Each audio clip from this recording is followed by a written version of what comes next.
Hey guys, welcome back. Here we are for our review video of the Toyota Owners 400 that was held yesterday at Richmond Raceway. Of course, I'll give you the top 10 finishers right quick here, which was Alex Bowman was the winner, Denny Hamlin second, Joey Logano third, Christopher Bell was fourth, and Martin Truex Jr. was fifth. 6 through 10 was Eric Almirola, William Byron, Kyle Busch, Matt DiBenedetto, and Austin Dillon. So Almirola and DiBenedetto getting their first top 10s of the year. Bowman getting his third career win, first win of the season. Also, it's the first win for the 48 number. This is the different team, remind you. The 48 number has not won since 2017 with Jimmy Johnson at Dover. However, you have to remember with the way that they structured the Hendrick organizations that the 5 team of Kyle Larson is actually the team that Jimmy Johnson raced with last year. The 48 team is just the old 88 car. It was just renumbered, but the owner's points transferred from the 88 to the 48, and the 48 owner's points transferred to the 5. So that's how all that works out. A few guys in the race where they ended up, Chase Elliott ended up 12th. Ross Chastain had a strong run in 15th. The aforementioned Kyle Larson was 18th. Kevin Harvick finished 24th after a late race spin and crash into the wall that ruined a top 10 finish for him for sure. And Bubba Wallace was 26th. Interesting little fact, Justin Haley finished 38th. Not that interesting fact. He DNF'd on lap 1 with engine problems. He was the only car that failed to finish, and Josh Bilicki was 37th, the next to last place car, and completed 384 laps.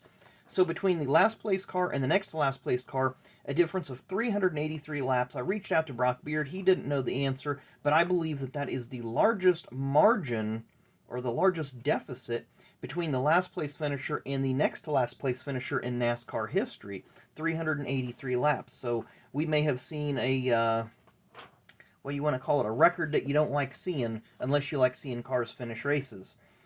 The playoff picture has tightened up a little bit. These are the drivers. This is basically the top 10 going into the playoffs. Right now, Martin Truex Jr. would lead that with Logano second, Byron third, Blaney fourth, Larson fifth, Bell sixth, Bowman seventh, McDowell eighth. These are the only 8 drivers that have won this year, and this is per Racing Reference with their little chart that they give after each race. 9th and 10th are Hamlin and Chase Elliott. Kurt Busch, who is 15th in points, is the last one in the playoffs. He is 10 to the good over Chris Buescher because Michael McDowell has fallen to 17th in points. Now, McDowell can fall all the way to 30th and still be playoff eligible. If you remember in 2016, Chris Buescher had won at Pocono for the same team, the 34 team, and ended up squeaking into the top 30 in points and managed to make the playoffs that year. Denny Hamlin did win both stages of the race. By the way, the race was won by Bowman at an average speed of 96.282 miles an hour.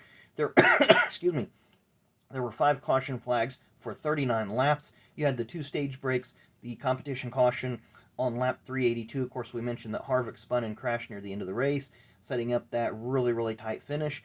And then Ryan Newman did have a spin on lap 142 in the networks. Mike Joy did mention that I believe that was the first caution at Richmond since 2018 or 2019 that involved a car spinning or crashing, and it wasn't a stage break or a competition break. Let's see here if we got what notes we have on that page.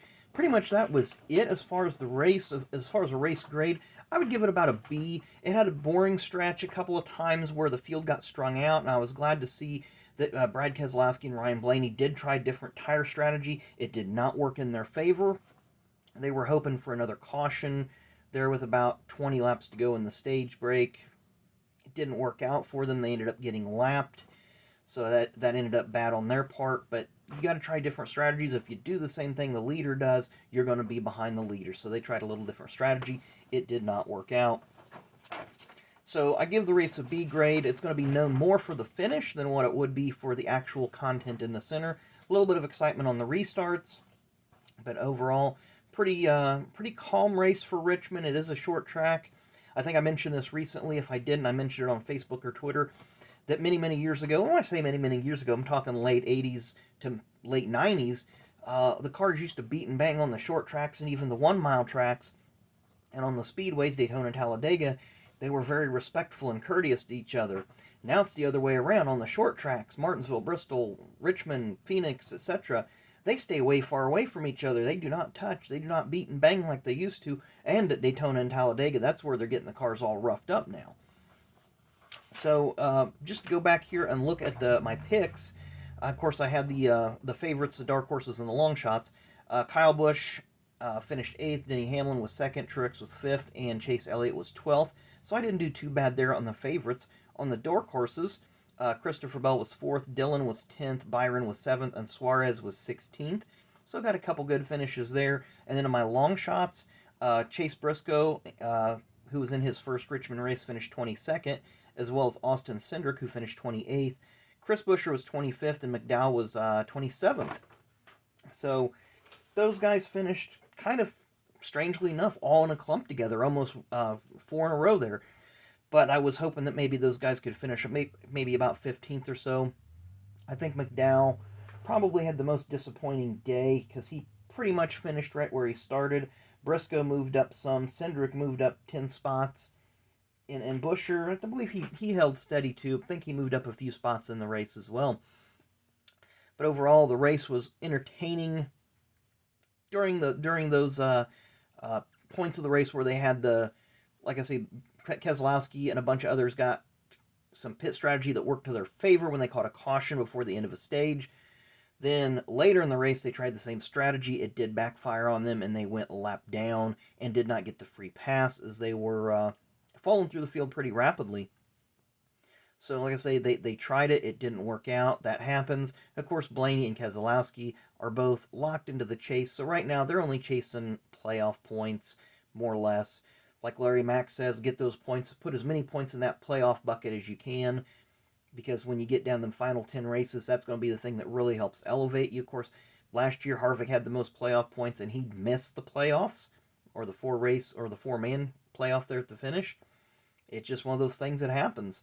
Hopefully, we'll see what happens this week at Talladega. It's going to be unpredictable. I'm going to have to really go down the list of entries when it comes out and see who I think is going to be the favorite. There's really no favorites at Talladega when you go there. It's like Daytona. It's really a crapshoot. I do know that Jennifer Jo Cobb is scheduled to make her Cup Series debut. I think she'll do decent just in the fact that her only top 10s in truck and Xfinity have come at Daytona. So I think she's a good speedway. I almost said plate, but she's a good speedway racer. I think she'll stay in the back and stay out of trouble, and they're bound to have 4 or 5 crashes there that'll take out a number of cars. So I could see her easily getting a top 20 because of the damaged vehicle policy, and cars aren't allowed to go out there and spend 15 minutes repairing under caution. So I could see her getting a top 20, but we'll talk about more this upcoming week on the video. So I hope you guys enjoyed this little quick review of the 2021 Toyota Owners 400 at Richmond. Overall, pretty good race. Coverage was good. You know, there wasn't a lot of issues in terms of lap traffic. They seem to stay out of the way. I like the race. It's not one of my favorites. It's not going to make my top 10, but it definitely held my attention there, especially during the pit strategy and during the end of the race when you had that caution that really jumbled up the field. So once again, thanks again for watching. We'll be back tomorrow. I think we're going to rip some of these 2017 Donruss packs.